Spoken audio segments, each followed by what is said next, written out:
बच्चों, अब तक हमने देखा कि पर्यावरण का मानव जीवन से सीधा सीधा संबंध होता है। यदि पर्यावरण सुरक्षित रहता है तो मानव जीवन भी सुरक्षित रह सकता है। पर्यावरण को यदि नुकसान पहुंचता है तो न केवल मानव के जीवन के लिए वो दुष्परिणाम लाता है, बल्कि अन्य सभी सजीवों के लिए भी वो खतरे का सिग्नल देता है। इसका अर्थ ये है कि मानव की बहुत ही महत्वपूर्ण भूमिका है पर्यावरण संवर्धन में। पर्यावरण संवर्धन के लिए हम सभी को जागरूक होने की आवश्यकता है। ठीक है।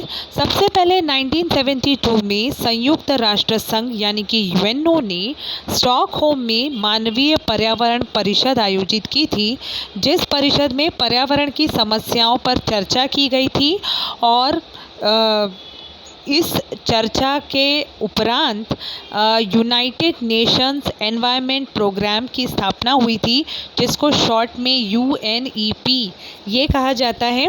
ठीक है। तो इसकी स्थापना उसी परिषद में की गई थी। वहाँ से शुरुआत हुई थी पर्यावरण संवर्धन के लिए स्ट्रॉन्ग एक्शन लेने की शुरुआत वहीं से शुरू हो गई थी। भारत में इसकी शुरुआत कब हुई? जब चौथा पंचवर्षीय योजना जब बन रहा था भारत में, उस दौरान पर्यावरणीय प्रश्नों पर चर्चा की गई थी और पर्यावरण सुसूत्रीकरण समिति के माध्यम से स्वतंत्र रूप से भारत में पर्यावरण विभाग की स्थापना भी की गई। इसके बाद 1985 से पर्यावरण और वन मंत्रालय पर्यावरण कार्यक्रमों का नियोजन, प्रवर्तन तथा समाज में पर्यावरण के बारे में जागरूकता फैलाने की पूर्ण कोशिश की जाने लगी।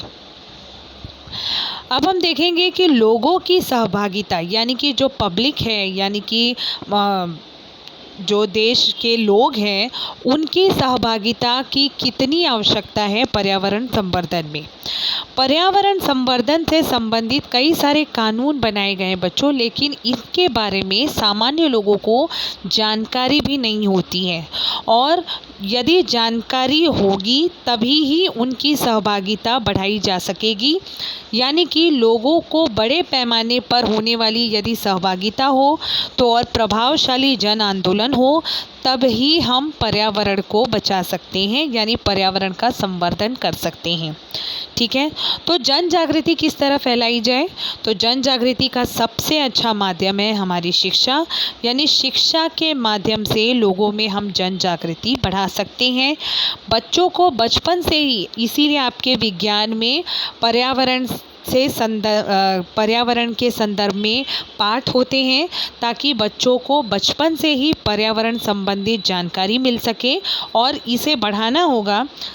पर्यावरण के प्रति प्रेम को बढ़ाना होगा और पर्यावरण के लिए हम कुछ स्टेप ले सकते हैं। इसके लिए हमारे अंदर सकारात्मक दृष्टिकोण पैदा करना होगा, जनमानस में सकारात्मक दृष्टिकोण पैदा करना होगा, जिसके कारण पर्यावरण का संवर्धन हो सकेगा। ठीक है। इसके लिए हर देश ने और अंतर्राष्ट्रीय स्तर पर पूरे वर्ल्ड ने पर्यावरण संरक्षण के लिए अलग अलग कानून भी बनाए हुए हैं। ठीक है, ताकि पर्यावरण का संवर्धन हो सके।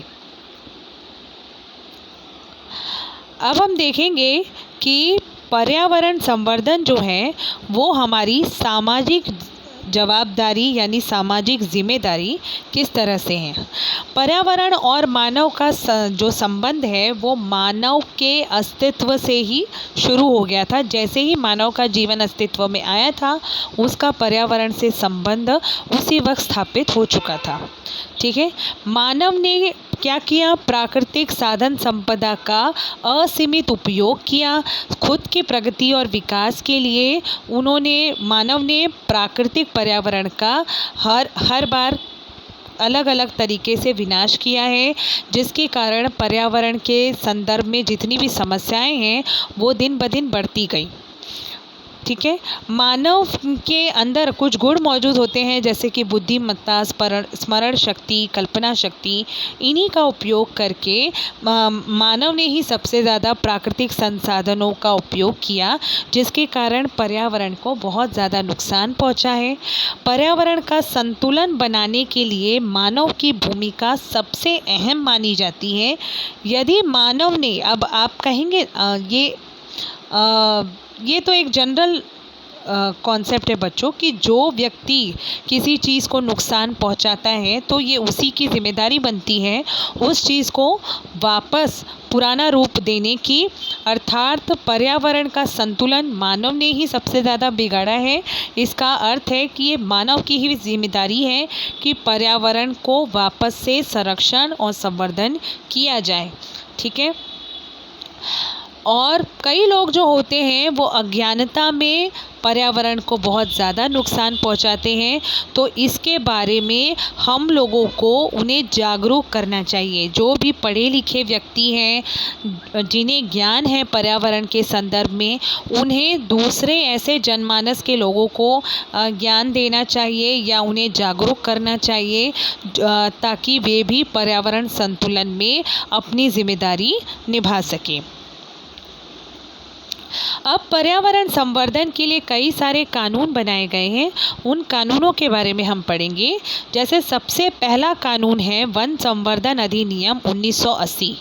ये 1980 में बनाया गया था ये कानून, इसलिए इसका नाम है वन संवर्धन अधिनियम 1980। और ये कानून क्यों बनाया गया था? वन के संरक्षण के लिए बनाया गया था। और यदि वन में कोई आरक्षित जगह है, तो मतलब मान लीजिए कि कोई जगह जो है वो वन के लिए आरक्षित है, मतलब वहाँ पर वन ही हो सकता है, तो उस जगह का इस्तेमाल अन्य किसी दूसरे कामों में नहीं करना चाहिए।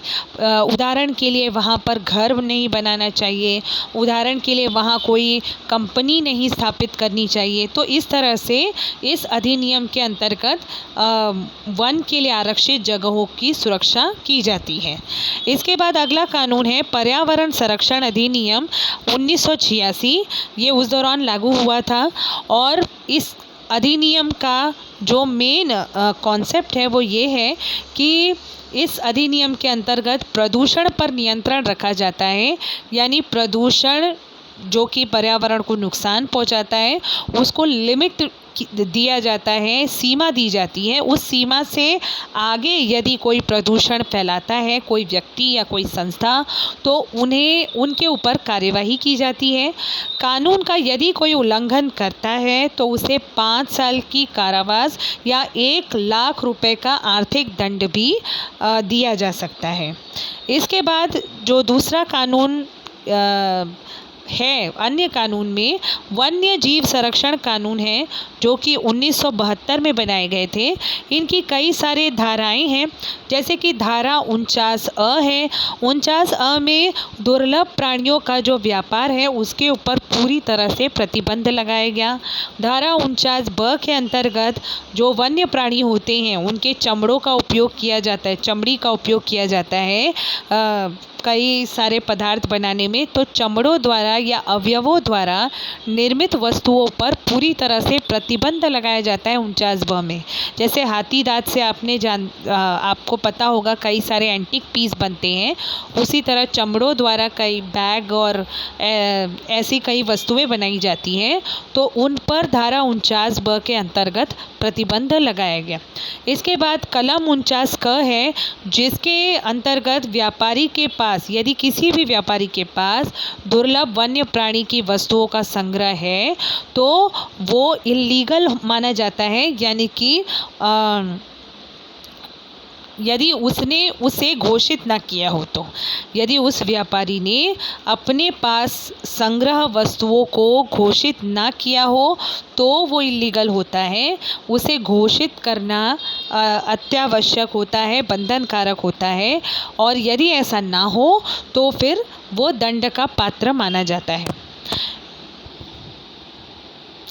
अब हम बात करने वाले हैं जादव मोलाई पयांग की, जो कि आसाम राज्य के हैं। 1963 में जन्मा मोलाई जाधव उम्र के 16वें वर्ष से ही जंगल कामगार के रूप में काम कर रहा था। गांव के पास से बहने वाली ब्रह्मपुत्रा नदी में भयंकर बाढ़ आ जाने की वजह से वहां के असंख्य सांपों की मृत्यु हो गई थी। इस पर उपाय योजना के रूप में वहां के सामाजिक वनीकरण विभाग ने प्रथम बांस के केवल 20 पौधे लगाए। इनकी देखभाल करने के लिए जो जाधव मोलाई थे वो और उनके साथ अन्य मजदूर भी लगाए गए थे। ठीक है, किसकी सुरक्षा करने हेतु? उन बांस के पौधों के लिए सुरक्षा के लिए इन व्यक्तियों को वहां लगाया गया था, जिनमें जाधव मोलाई पयांग भी थे। ये योजना बाद में बंद कर दी गई, लेकिन इस योजना के बंद करने के बावजूद मोलाई ने अपना काम जारी रखा। उस जगह पर उन्होंने अपना पेड़ लगाना और पेड़ों की देखभाल करना, इस कार्य को निरंतर जारी रखा, जिसके कारण इस अकेले मनुष्य ने यानी जाधव मोलाई पयांग ने 1360 एकड़ की ज़मीन में बड़ा सा जंगल अपने दम पर तैयार कर लिया।